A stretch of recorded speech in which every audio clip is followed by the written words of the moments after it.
Hello and welcome to this edition of MBC News. Many classes allow students to try new things and step out of their comfort zones. But for one class, it provides students with a unique opportunity not given in the traditional classroom. Reporter Emma Soper has the story. Adobe, Photoshop, Illustrator, and Muse are programs unheard of by most students here at MHS. But a group of students in Aaron Roberts' studio internship class have taken digital education to the next level. According to Roberts, this internship allows students to work firsthand with clients outside of the classroom. We get a lot of requests for graphics. People always ask me in the past, hey, do you have somebody who can make this t-shirt or this logo or this big poster and whatever else?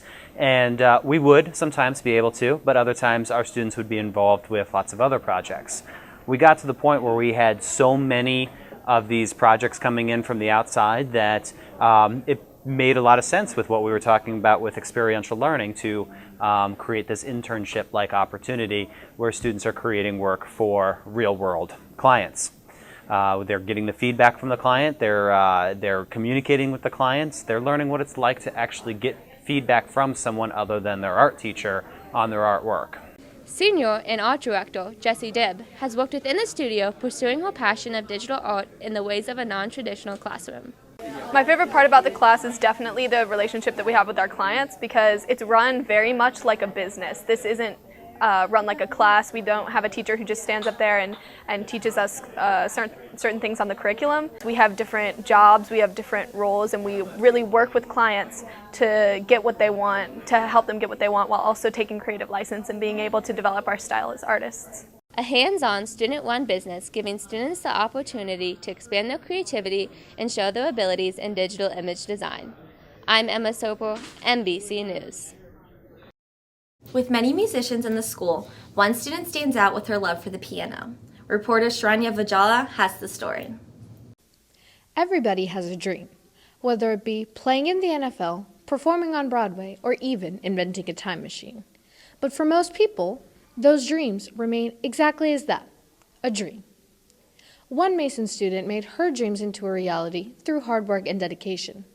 Sophomore Natasha Saputra placed at the International Strings and Piano Competition, which allowed her to play at Carnegie Hall for an incredible 6th time.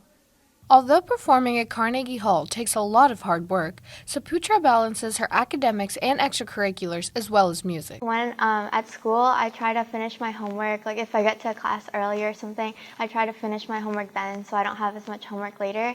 And so I've kind of learned from when I was little to manage my time. And so that's kind of grown on me. So like I usually like to look at the week ahead so I can kind of plan out when different big homework assignments are, and so I can plan out my time wisely. Since I'm also in marching band and different extracurriculars, I have to manage my time really well. And so that's why on the weekends I practice like extensively more than on the weekdays. But since I love playing the piano and playing music, the time flies by really quickly. Even though she's been playing piano almost her whole life, Natasha still gets nervous before each and every performance. I've been playing the piano since I was 4.5 years old, so I was really little. And so I like it because it makes me really happy, and so like any form of music makes me happy because I can express my feelings through my music. I want to play piano for as long as I can until I die because music's really a part of my life, and so without it I don't know if I would be as happy as I am. Wherever I perform I always get really nervous, so like whether it's at Carnegie or just like a regular competition recital or like even our wind symphony recitals and marching band competitions, I get nervous before everything because for band I really want to make my team really excited, and I don't want to let them down if I mess up. No matter how far-fetched, radical, or downright silly they may seem, with enough passion and ambition, your dreams don't have to be unattainable. I'm Sharanya Vajala, MBC News. Once a year, Cincinnati brightens up the sky in order to support the Leukemia and Lymphoma Society, and the positive effects impact students and teachers in our district. Reporter Mackenzie Berryman has the story. At MHS, you may be familiar with Pasta for Pennies or Nerf Madness. While these are both fun activities, they raise money for a greater cause. Light the Night is a fundraiser that raises money for the Leukemia and Lymphoma Society. At Light the Night, people come out to support friends, family, and members of the community battling blood cancer by walking and fundraising. According to Tiffany Hoover, Light the Night campaign manager and blood cancer survivor, fundraisers like Light the Night are essential for life-saving research. The Light the Night Walk funds life-saving research for blood cancer patients. Fundraising teams are formed, and friends and family, coworkers, supporters, survivors, people walking in memory of, they all form teams and raise money. That money goes to help blood cancer patients. So, for example, we fund life-saving research. We also fund patient services. So last year alone, there was $80 million donated to research through the Leukemia and Lymphoma Societies. We're also supporting local research. Right here at Cincinnati Children's Hospital, we're funding $2.3 million at Children's and the University of Cincinnati. Amy Boynton, a teacher at Mason Intermediate, comes to Light the Night Walk to support her daughter Ella, an acute lymphoblastic leukemia survivor. This event is amazing. Light the Night and the Leukemia and Lymphoma Society helped save her life. Through all the research, she is now in remission and finished with her 2+ years of treatment. And we are so grateful for everything that Mason has done. I am a teacher at Mason Intermediate, and raising money through Pennies for Patients means so much to us because of all the research that they've done, and we are just truly grateful for that. And we are honoring Ella and the many other survivors tonight here at Light the Night Walk. Many more people than you might expect are affected by blood cancer. By attending events like Light the Night, you are not only helping to support and comfort those fighting, but to help raise money to find a cure. I'm Mackenzie Berryman, MBC News. Teachers come and go, but legacies stay forever. And when it's time for a new choir teacher, the expectations are high. Reporter Isabel Murata has the story. For years, choir students were used to coming into the classroom being greeted by Elaine Santos' enthusiasm, so there's no doubt her retirement left an impact on MHS. With this leave comes her successor, Jason McKee. McKee has learned through past experiences that the best way to honor a legacy is by continuing to be great. Straight out of my bachelor's degree, I had the same experience, and I followed someone else who had been teaching at this school for 14 years and who was very well loved. And I think the important thing is to help students honor that person's legacy by continuing the tradition to be great. And so Mrs. Santos and I met over the summer, and we talked, and we have very, very similar philosophies on a lot of things. And so I think that made it a little bit easier. And so I'm just really fortunate because she's just a really great person. And so she has been a great resource to me. I've been able to text her, call her, Facebook her if I have any questions. And so she's been really great for me. Although senior Dani Weaver was sad to see Santos go, McKee has made the transition easy. All of my high school, I've had Miss Santos as a teacher. So when we found out that she was retiring, I mean, we knew it was coming. We just weren't sure which year it was going to be. When we found out, there were tears. It was very emotional, especially since we've made a connection with her. We've had her as a teacher for 3 years, and to not have her our senior year is definitely difficult. But I think he's transitioning really well, and he's helping the seniors. Even though we do miss her, he's helping the seniors stay connected to the music, and he's creating bonds with us and the younger kids. Even though we do have a new teacher, there are some traditions that he has kept from Ms. Santos, and I think that that's really awesome. Despite the new change, old traditions still carry on. The choir department continues to thrive as McKee takes over with an understanding that Santos' departure impacted the students. While her legacy lives on, McKee is creating one of his own. I'm Isabel Murata, MBC News. Mason's always looking for ways to help the community, whether it's by food donations or fundraisers. But for 1 week especially, the district comes together to make a difference. Reporter Kaylie Connors has the story. Good deeds come in all sizes, whether it's paying for a family's food at a restaurant, complimenting someone you don't even know, or carrying someone's books around the hallways.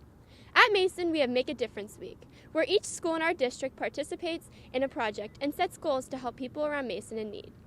At MECC and Western Row, the students and staff are donating food to their food drive to send home with kids who don't have food over the weekend.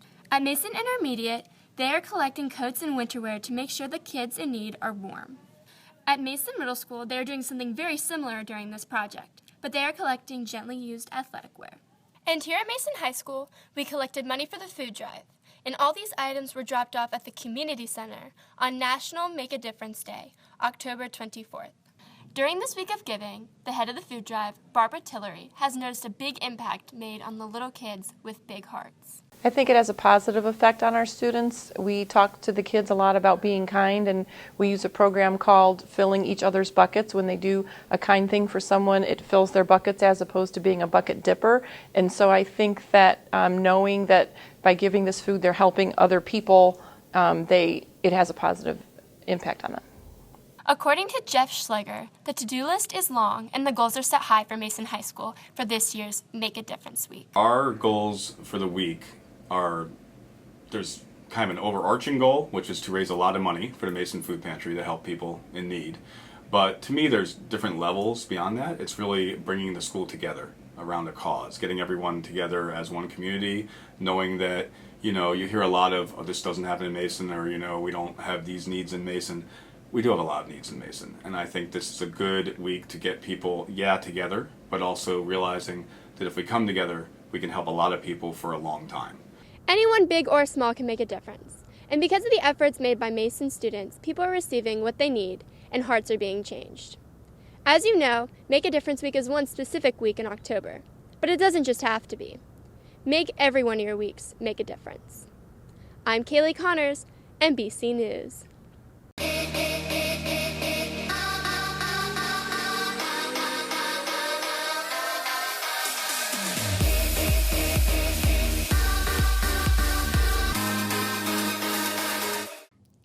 In a society where ethnic customs can be quickly forgotten, Gajdi Jawani is keeping a religious tradition alive through the art of spiritual dance. Lauren Lisco has the story. Throughout the halls of MHS, there are many diverse ethnic groups, and each group has their own way to celebrate their culture. These boys are getting back to their Indian roots by tearing it up on the dance floor with their dance group, Gajdi Jawani. This dynamic group gives a new perspective in the celebration of their culture. Senior Paraj Arora says that this helps him understand the traditional ways that he observes. I really like doing this dance. It teaches me a lot about culture. We get to perform at weddings, cultural events, non-profit events, competitions. We performed in the Mason Talent Show last year, and these events really get to let us express ourselves through dance. So our name, Gajdi Jawani, translates to roaring youth. So since our dance is such high energy, that's kind of where the name came from, roaring youth, to show who we are young and we bring the culture from India and we can present it. Senior Ashwin Rajgopal believes that dancing helps him share what the group stands for and believes in. Dancing for guys is, especially this type and Indian type, we get to do a lot of powerful steps. We do a lot of, I especially like doing some of the spin moves that we where you get up in the air, jump up and spin, do a 360. And it's just, and really what it helps us, it just we get to share who we are, because a lot of time, when Slumdog Millionaire came out, everyone was making fun of Indians' culture because it's curry bowl, this, that, whatever. I was like, all right. People said, you did really well. They're really supportive rather than just making fun of me for doing an Indian dance. And I thought that was, really nice, because I think a few years ago that wouldn't have been the case. From dance practices to performances at weddings, these guys are proud of their culture. I'm Lauren Lisco, MBC Sports. Varsity sports are all the rage at Mason High School, but our JV girls cross country team was able to find success this year as well by maintaining a hard-working mentality while having fun. Reporter Serena Klein has the story. The Mason girls cross country team only consists of 7 girls on varsity. That leaves over 100 teammates on the JV team. These runners might not be competing at the varsity level, but they still provide the work ethic and intensity that is seen in the top runners. I think we really do work hard. We work as hard as varsity. We definitely we do the same workouts as them. We run as many miles, and we do work hard at our own paces. But I think the special thing about JV is we have a lot of camaraderie with each other, and they split us into groups, but that doesn't mean that we just talk to those people. I have so many friends in other groups that I didn't have when I joined cross country, and that's really special about JV. We have team dinners and we always talk to each other during those, and we bring food and we share, and it's a lot of fun. We never have a situation where we go, oh, you're a freshman, I'm not talking to you, or the seniors aren't going, oh, I'm above you, I'm not talking to you. We all talk to each other, we're all friends, and we all mix. After being on JV for 2 years, senior Olivia Wade feels that finding someone to run with is the best way to bring out each other's strength. Usually, your weakness is someone else's strength, and then you end up working together, and then you really just benefit off each other. And even though the sport, running really stinks. It's a hard sport, and I don't think a lot of people realize that. So when you find that person to run with, they may not be your best friend, but there's qualities about each person that really help continue on the season. With over 20,000 votes on the CSPN's poll, the Mason JV girls cross country team came together in order to get full multimedia coverage for their team. Their JV season did come to an end, but they had a great couple of months doing a challenging sport with the teammates they love. I'm Serena Klein, MBC Sports.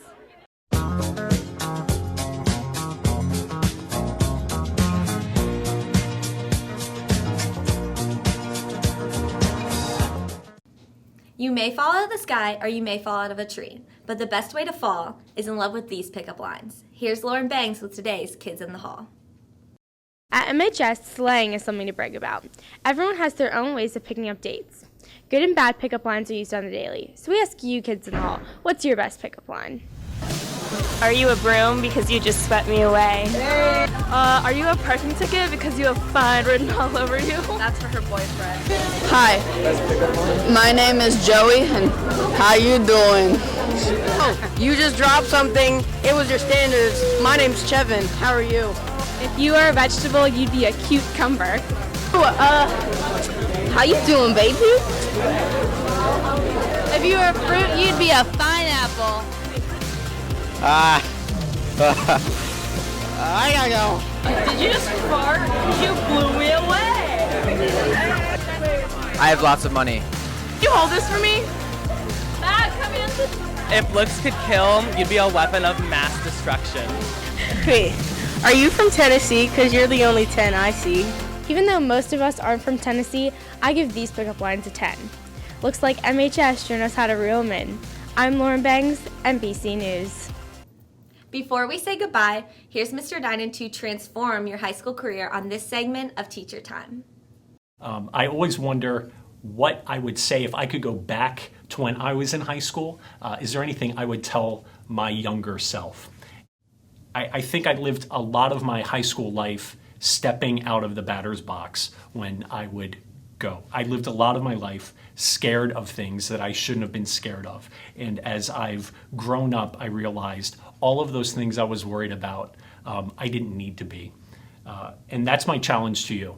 I think you need to face those fears straight on and not be afraid of those things and just face them and confront them. So my challenge to you is, ask that girl out who you've always pined for, or break up with that guy who's crummy to you, but you're scared of doing that, or, ask for help when you need it, or, start that interest you have, follow that pursuit or that love you have, even if you're worried about what other people think. Just do it! That's my challenge to you. Go do that thing that scares you. Nothing illegal, nothing that's going to harm you, but go out and do those things, and then I want you to come tell me what it was you did. Thank you for watching this edition of NBC News. As always, we're committed to bringing you the news of students making the news. For everyone in front of and behind the camera, I'm Ellie Harpen. Bring 'em out, bring 'em out. Bring 'em out, bring 'em out. Bring 'em out, bring 'em out. Bring 'em out, bring 'em out.